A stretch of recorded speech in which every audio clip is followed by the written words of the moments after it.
Hello, hi, good afternoon, good morning, good evening, wherever you're in the world. I am so excited to bring you the next episode of Phenomenal Founders Conversations. And my guest today is the wonderful Mary Beth Ferrante, the founder of Work 360. A very, very warm welcome to you, Mary. I am so kicked to have you here. Thank you so much. I'm thrilled to be here. You know what, the work that you are doing with Work 360, Mary, is really, I believe, a game changer because it's so needed that once I came across your work, and I've been subscribing to your newsletter for a couple of years now, I just thought, oh my God, how has nobody really thought about this? Because it's so needed, right, in today's world, especially as we are struggling through the pandemic, right? So just for my audience, Mary is the founder of Work 360. She's a mom of two. She's a thought leader on the intersection of work and caregiving. So Work 360 is a consulting company that Mary founded. It is really into the area of change management for organizations. I think its objective or purpose is really to shift company cultures to care and better support managers and employees through flexibility, through empathetic leadership, and breaking down, I've lived through that myself, right? The caregiver bias. And that caregiving might be for smaller children, it might be elder care, and now, of course, with the pandemic, all of this stuff that's happening in different parts of the world in different ways, right? So your work, Mary, I know has been featured in Forbes and CNBC, etc. But tell me a little bit, Mary, about what made you really found Work 360?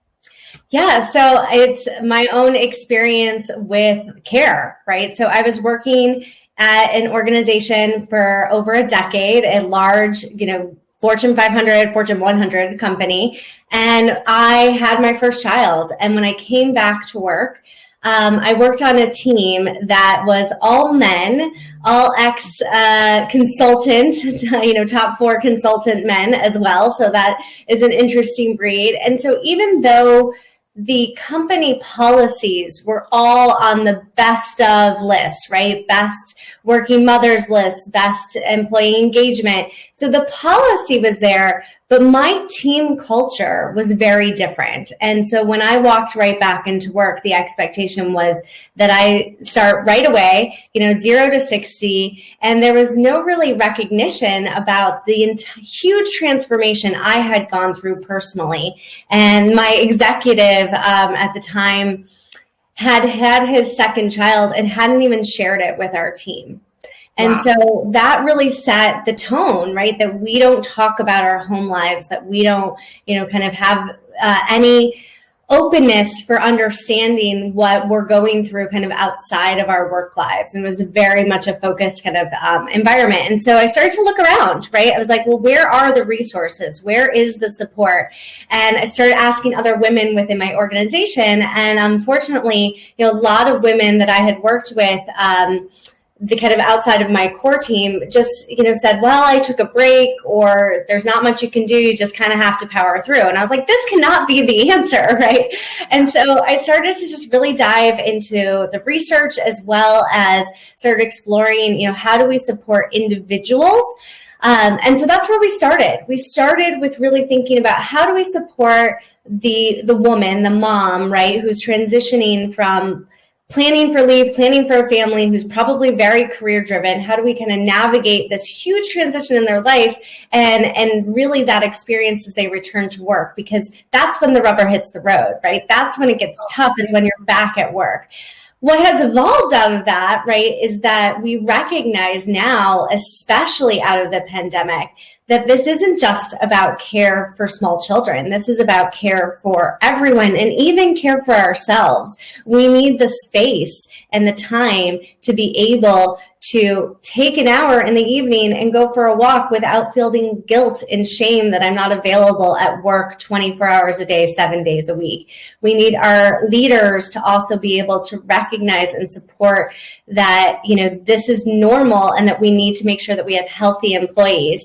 And so we have really evolved in our own work to kind of go from the individual to recognizing how can we actually support the leadership and how can we kind of change the culture. And that's where my experience and my partner, Allie's experience, our backgrounds are in change management, strategic planning, project management, HR. And so we've really kind of combined those things with that coaching mentality of, yes, support the individual, but how do we actually take a business approach to shifting the culture?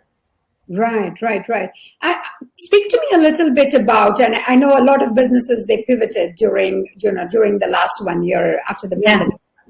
And I think we are at a very critical junction, in, let's say, the life cycle of this pandemic. And of course, all of us are hoping to be vaccinated and things will go back to normal. Yet we see the second wave hitting. I mean, my home country, India, it is really terribly at the moment, right? And it's just that we cannot predict how the different nations are going to deal with this. We cannot predict what's going to be happening with the variants. We know probably that there will be some version of the hybrid workplace that we will all be entering at some point in time.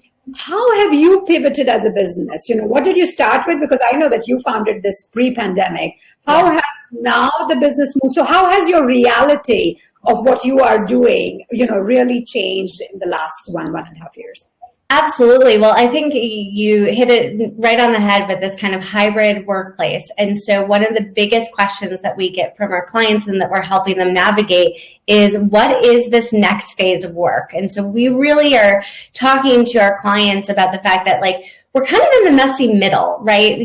We aren't going back. There isn't a go back to even return to, because to your point, this pandemic is still ongoing and there isn't really, an end point. And depending on where you are in the world, things are getting worse and things are getting better, and that fluctuates.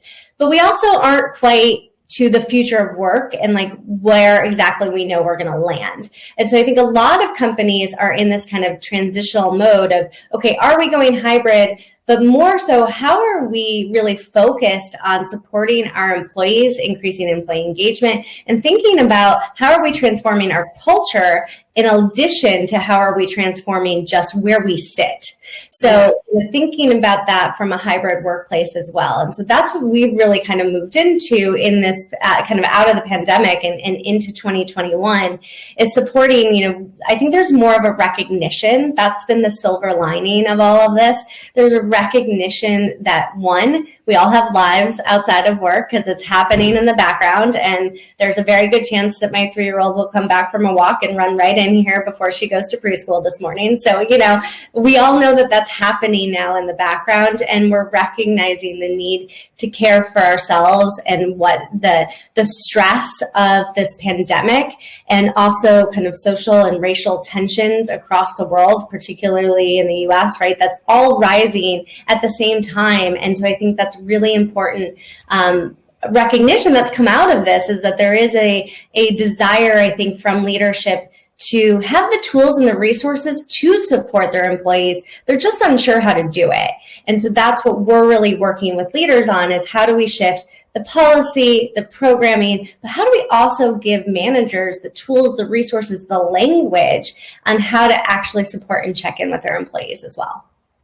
Right. Thank you so much for that. What are the sort of trends that you see emerging? And I know a lot of your work is in the US, but, fortunately, I think that, the US sort of sets the narrative and sets the, pace. And I see a lot of other parts of the world, then find their own versions of that, right? Mm-hmm. What are you seeing in the US in terms of, where, if you were to categorize where different organizations are on the curve of accepting this, because of course there is, I think, maybe it's a small percentage, but there is still a percentage of organizations and I might even say individuals hoping that things go back to the way they were, right?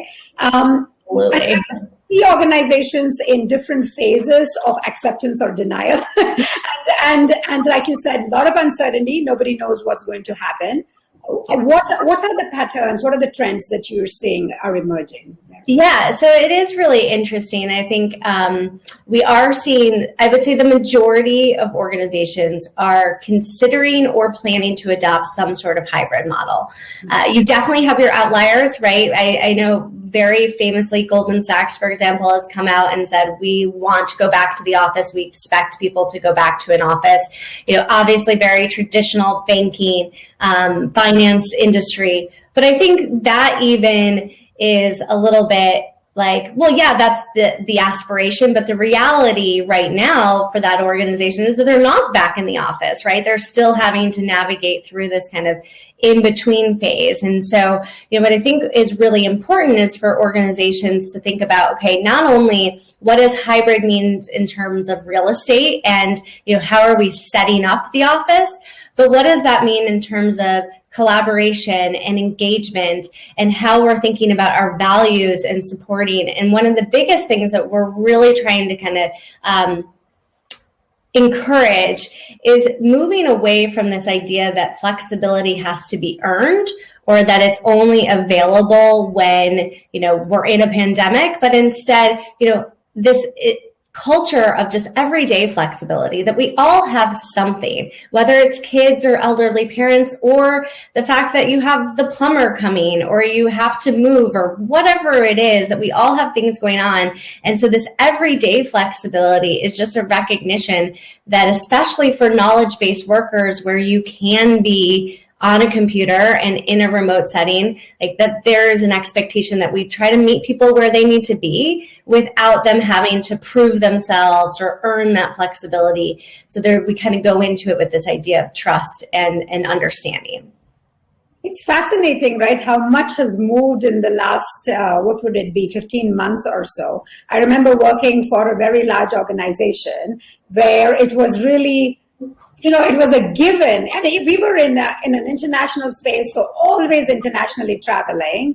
And of course, there was a desire, at least at an individual level, that when we were not traveling, we could actually sit back and work from home. But I could understand the organizational point of view. They said, yes, we're all traveling. So when we're not traveling, please let's come into the office. You see, so there was that tension, there is that perennial tension all the time.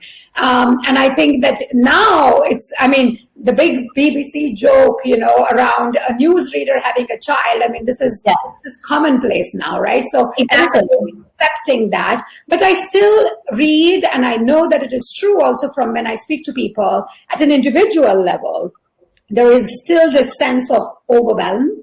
Everybody's saying, and research is also proving, that everybody's working at least 1 hour more every single day. But most people, because of bringing in this flexibility element, they are also just working longer hours. When I speak with my coachees, or my clients, they're just saying, working from like 8 p.m. to 11 p.m. has become normal now, And that's also not very healthy, right? All the boundaries are getting really, really blurred. So from your point of view, and I know that Work 360 has a lot of micro courses, etc., to be handling this.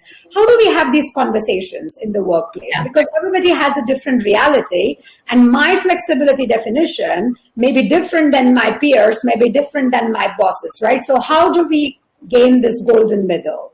Exactly. And I think what you're talking about is this lack of communication about expectations. So one of the things that we work on with teams is really bringing everyone together to have this conversation, right? To recognize, like, what are the best ways that your team works? When do you the term that we've all gotten to know very well is synchronous and asynchronous, right? And we definitely know it from online school. So, the asynchronous work that my kindergartner has had to do this year is a term I now have really embodied, right? So, I think recognizing how and when do we need to be as a team synchronous, and when we are not, when we are asynchronous and we're doing our own thing, what are the expectations in terms of turning that work back, right? So, I think one of the things that's happened is, especially in the beginning, there's so much fear of the unknown and anxiety of, am I going to keep my job? Am I getting laid off, right? So there was this expectation that I have to do more, I have to show up. And the concern, right, that still very much exists that, yes, you're seeing the background and some of that is a good thing and some of that is a silver lining, but also, I'm distracted. And I need to now prove that I can go beyond that and do more for you. And so I think right now is where we have an opportunity to reset expectations from the top and the messaging. This is all about communication, right? The messaging from leadership on expectations, but the messaging from individual leaders and bringing those teams together to communicate of how are we going to interact as a team and what are our boundaries, and then how can we utilize tools to better set those. So, using do not disturb on your Slack channel, right? Using an out of the office in the evenings to say, I'll respond to you in the morning. And as leaders, those of us who have influence, to also recognize that, it might work for us to work from 8 to 11 p.m., but if that isn't the expectation we have for our team, how do we ensure that they know that so they don't feel like they have to be online and responding to us in those moments? So whether that's delay send on your email until the morning, or whether that's just don't read this till tomorrow, right? Setting that tone and being really clear, because we aren't in the same room. And so we have to kind of go over and above with communication right now. That's so useful, Mary Beth. And I know this for real, right? Especially because we also have teams internationally, when we work internationally on different time zones, So of course, 8 to 11 p.m. for me is not 8 to 11 p.m. for you, so that adds another level of complexity. I really like what you're saying, that these discussions need to be had at a team level, because an organization can make a policy, but I think every team has its own reality. And some teams might be local in nature, or some might be regional, they're on the same time zone, and some might be all over the time zone. So depending on your reality, you need to figure out, and then the life phase that each team member is in, right? And the leadership style. I mean, I've always seen, especially if you look at large international organizations, there is, of course, a company culture, but there is actually nothing like an overall company culture. It's always the team culture that matters so much more. And that's what I'm also doing with my clients when I'm working with teams. And I, of course, work in the area of leadership development and in the area of team culture, that I'm saying you are, even though you have been in the same team for the last 3 years, you're still a new team now, because the context has changed so dramatically that you need to now revisit, some of your norms, right? Mm-hmm. I mean, every team, as we know, it goes through this storming and norming, etc. But now with the pandemic, I think they need to step back, and you need to rethink now around what good looks like, and having this, I call it the code of honor, right? How are we going to interact with each other? What are the behavioral guidelines now? Because a lot of us, I think, we brought it from how it was in the past, right? Mm-hmm. And that's where also new employees, when they started joining teams, they were all very confused, right? Because it feels that the norms that everybody sort of understood are not the norms that they lived through. And onboarding of new employees has been a real challenge, right? Absolutely. Yeah, sorry, you're saying something. Oh, I was just going to say, I absolutely agree with you. I mean, I think that it's not even just a reset on having a one and done conversation. It's an ongoing thing, right? And we really encourage teams to check in at least quarterly, right? Because what are the things that are shifting in your employees' lives, and making sure that you're coming back to the table on just how do we work well together? I think the gap often is that the organization thinks they're doing that because they're putting out, large communications, company-wide communications. But what needs to happen is providing the resources and the tools, and literally a conversation guide for the managers on how to run these team meetings to set these expectations, so that there is better transparency and communication among the team. Yeah, and the frequency of that, right? I mean, you've given this guideline. I think that's very important, that these conversations would have been at the annual strategic meeting or something, and now they need to happen quarterly, and because the reality is changing around us, as you said, the pandemic comes and goes, and the uncertainty is more or less. Workplaces are opening or closing. I mean, so this needs to be, and for some people, it might be monthly. Yeah. So I think that element is a huge shift, right? Because we were used to these annual cycles being be it performance management or team strategic goals and doing 3 to 5 years. And I think it's like 2 to 3 months now. So yes, very, very critical. And the more organizations can support that, that would be very useful. What from an individual point of view, though, what do you think is an actionable step that we can take as individuals to change our company cultures, to be able to support us better? Because I'm seeing this, right? The corporate communications, these broad communications, they're just going on a tangent, right? I mean, we don't associate ourselves so much with that anymore. What can we do as individuals? Yeah, absolutely. I think it's the number one thing is I'm going to say two things. Model and have a conversation. So model your own behavior. If you want to be able to set boundaries for your team, you need to hold your own boundaries, right? You need to demonstrate that you are going to shut off, or that you're going to go take a walk, or that you are going to go care for your children in the evening, whatever it is. And then the next piece of that is to talk about it. One time, this was a number of years ago, pre-pandemic, which is a whole world away, where I was at this conference, a women's conference, and a very senior leader in the organization stood up and basically said, I'm sorry. I'm sorry for not talking about my children. I'm sorry for kind of continuing to hide it, because that is what's perpetuating this bias, right? Is that it's not something that is normalized. And we need to recognize that care is normal for everyone. At some point, we are one of four people. We are either being cared for, caring for someone, will need care, or will give care, right? So I think it's really important that we talk about that in a regular setting at work and outside of work, to make it more normal, and then to take that step to model our own behavior for those around us.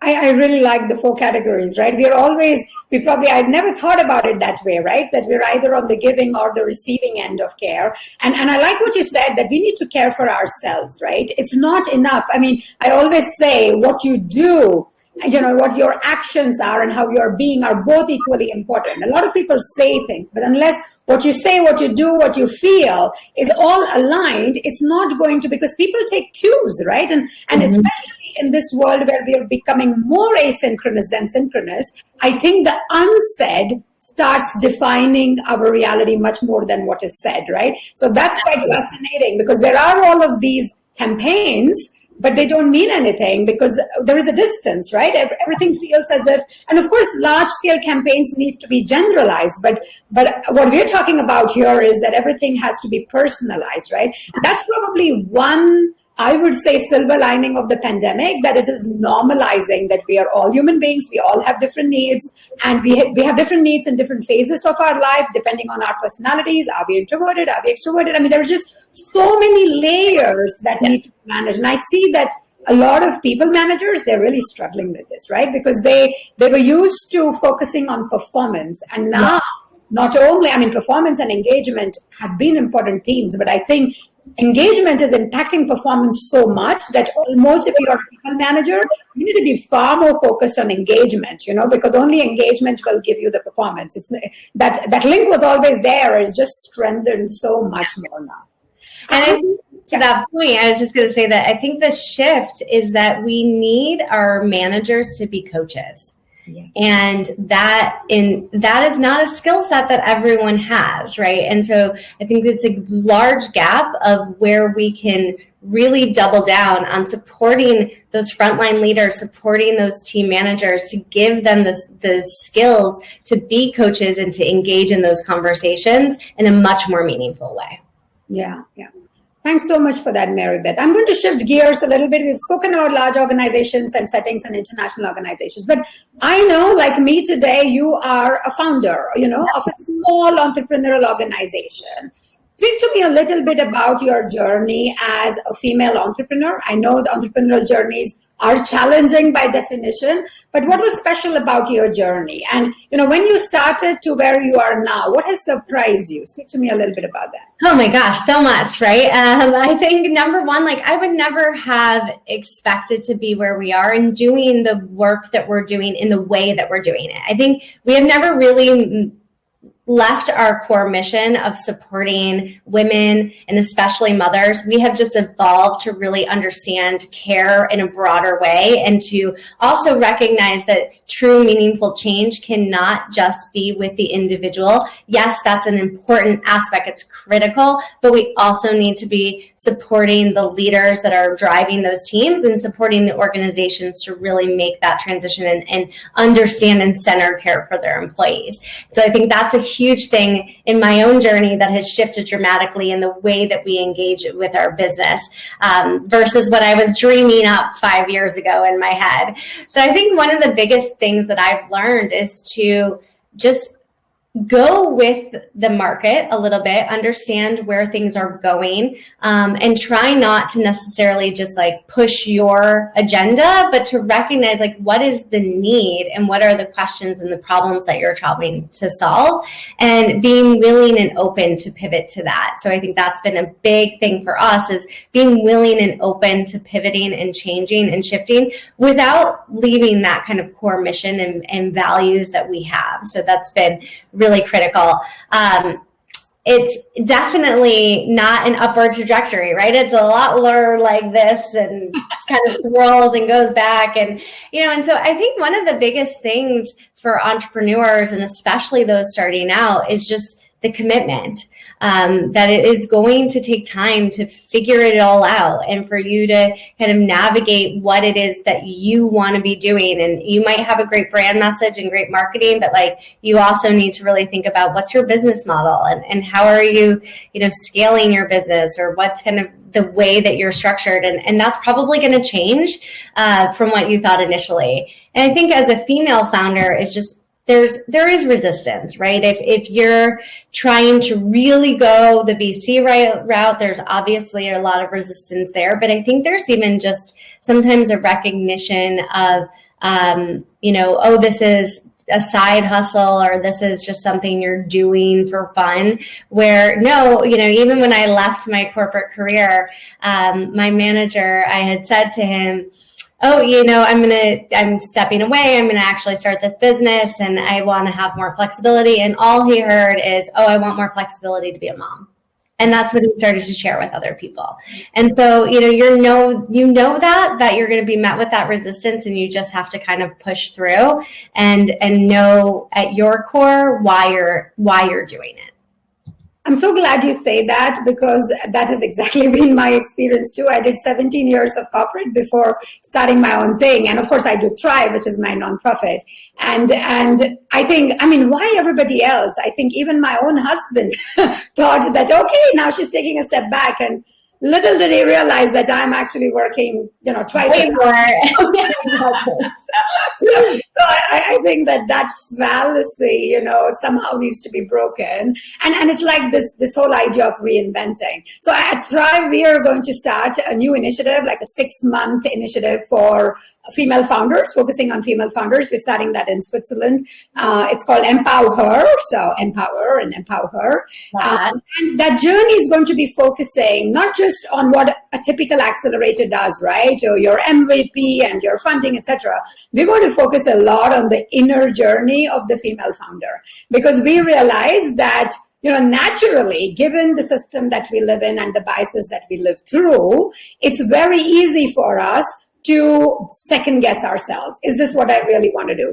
For imposter syndrome to kick in, and all of those elements. And I think, those are elements that are, of course, important, and, that impact all entrepreneurs. But I think for women entrepreneurs, it impacts even more. So it's really our hope that we can bring these two elements of the female entrepreneur journey. And currently we are really looking for, organizations, NGOs, high-net individuals who will sponsor this, because we want to kick this off, right? It's again in the nonprofit space. So we're really looking for that. It's really great to have founders like you, who's saying, I've done this for 5 years. I have this corporate experience, and I know how it goes, right? It's never going to be straight. And that doesn't mean that you are not progressing, because I think this whole idea of progress and not perfection, I think that is something that is an inner journey, right? And it really we so need it. And that's why we need that community, which we are hoping to offer, who are also going through those same questions and those same doubts, etc. By the way, I'm seeing a lot of comments on LinkedIn. One of the users is saying, I'm really triggered when other people pull out the mom card to explain our human natural experience, which can be applicable to anyone else, right? And then for articulating it. Somebody's saying that I love the recommendation of having targeted conversations and agreements around how the team decides to work and to revisit them and all the time. I'm not going to read all the comments at the moment. I just want to, move a little bit around your offering, because I know that you have these amazing micro courses. What is the landscape of these courses, and what are you offering through those, Maribeth? Yeah, thank you. So we have over 50 micro courses that are anywhere from 3 to 8 minutes. So we try to make them extremely digestible. They're all available for free at work360.com. And they really are about this kind of intersection of care and work. So starting from, planning to have a family all the way through kind of managing care, and whether you're a caregiver for elderly or for your children or for yourself, quite frankly, and navigating those conversations. So how do you kind of check in with yourself? We have downloadable worksheets and things that you can actually leverage, and how can you figure out what you need so that then you can articulate your ask. Because at the end of the day, if we don't make the ask, the answer is always no. So you at least have to start to have those conversations and articulate what are those needs that you have, and do it in a way that you're constantly kind of checking in with yourself. So just like I was saying, we need to be doing this with our teams. We need to be doing this with ourselves on at least a quarterly basis, or at the very, very least an annual basis of kind of what's changing for me. What are my priorities and goals? And so that's what we're really trying to do, and support individuals to be able to have the ability to advocate for themselves at the end of the day. And that's why we provide all of this for free, because especially coming out of the pandemic, we just wanted to provide more resources, get it in the hands of more people, and allow people to have those conversations in a really meaningful way. Yeah, it's fantastic, these. And I think this whole idea of micro courses, because we're all so overwhelmed at the moment with our screen time. I think the whole idea of micro courses is really brilliant. And I would encourage everybody who's watching this to really go and benefit from this on the work360programs.com/collections, right? So that would be a fantastic resource. 2 minutes for some rapid fire questions. I've seen we've practically come to the end of our time together. Share with me a book that really means, that really meant something for you, that really helped you shift the way you were, that the way you are, I guess, not just the way you are. So I'm going to share 2 books. One is Making Motherhood Work, which I think was just a really interesting juxtaposition of different countries and how mothers operate in those countries and how they work. And so for me, that was like totally a nerd one, where I was a lot of research and I just like totally dove into it, and it really broadened my whole view of this intersection of care and work. And so I think that was a really critical one for me, just around perspective. But I think personally, my friend and colleague Eve Rodsky wrote a book called Fair Play, and it is all about kind of the domestic, unpaid, invisible labor, right? And how you navigate that with your partner, with your spouse, even with a roommate or your kids.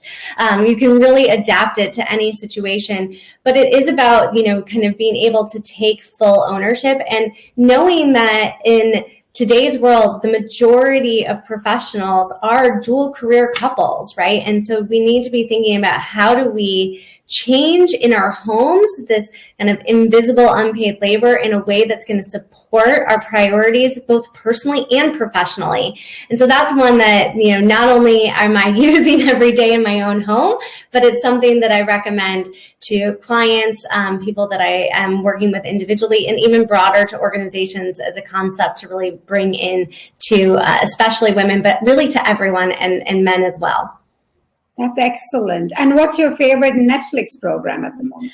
Okay, so this is totally dorky, but I still watch Gilmore Girls because it's something that I can just I've seen it a million times. I can shut my brain off. I can just enjoy it and be totally relaxed. So that is my go-to, especially late in the evening when I just need to like calm myself down. Cool, thanks. And what about your favorite podcast?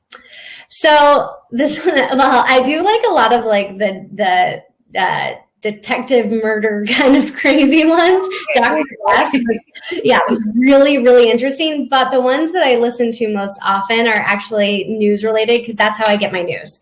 So I listen to the Daily from the New York Times to like understand kind of what's the big story going on, because it's a way, especially as a parent, that I can put it in my ear while I'm cooking dinner and running around, and at least I feel informed. Great. Well, thank you so much, Mary Beth, for your time. Very, very last question to you, because I think we need to do more and more to celebrate ourselves and our successes, right? What are you most proud of or what you have achieved since you've started this journey with Work 360? Such a great question. I think, honestly, the thing I'm most proud of is sticking with it, right? I think there's been a lot of moments of, should I go do X? Should I go back to corporate? Should I give up? And a mantra that I often say to myself is don't shit on yourself. And so I like to make sure that I'm doing that every day. And I think that is what I'm most proud of, is just continuing to stick with it, continuing to drive this conversation and to really amplify it as much as I can. Fantastic. Well, thank you so much. This has been a really, really insightful and fun conversation for me. I want to welcome all our audience to keep joining us on Thrive with Mentoring PFC. You see also the previous episodes and the next lineup of my guests. Mary Beth, thank you so much for your time. It's been really, really inspirational. And I know it's bright in the morning for you at the moment with on LA time. So I hope you have a really nice day today. Thank you so much. Take care. Bye for now.